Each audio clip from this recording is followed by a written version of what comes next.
I am confused. Being philosophically consistent and being a very honest person, I'm sure you can tell me where God came from. And in addition, once you've told me where God comes from, please try to clarify how you can figure that a spiritual force can have an impact on a material universe to create it. You got 5 minutes. Now, I just want to know which question. That's all right. You may take the rest of the minutes. We're supposed to do one question at a time. Which one would you like?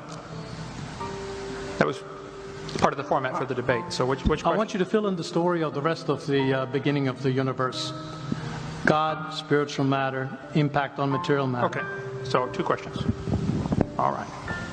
Go ahead. All right, your question, where did God come from, assumes that you're thinking of the wrong, obviously it displays that you're thinking of the wrong God, because the God of the Bible is not affected by time, space, or matter. If he's affected by time, space, or matter, he's not God.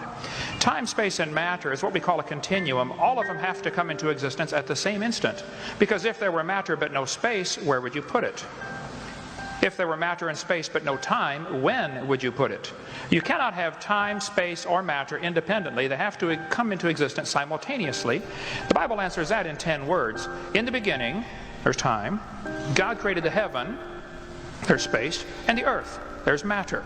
So you have time, space, matter, created a trinity of trinities there. Just, time is past, present, future. Space has length, width, height. Matter has solid, liquid, gas. You have a trinity of trinities created instantaneously. And the God who created them has to be outside of them.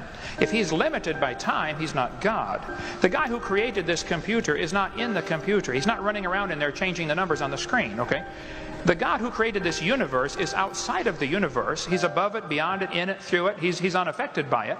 So the concept that a spiritual force cannot have any effect on a material body, well then I guess you'd have to explain to me things like emotions and love and hatred and envy and jealousy and rationality.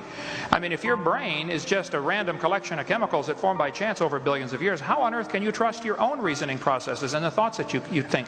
Okay, so your question, where did God come from, is assuming a limited God. And that's your problem. The God that I worship is not limited by time, space, or matter.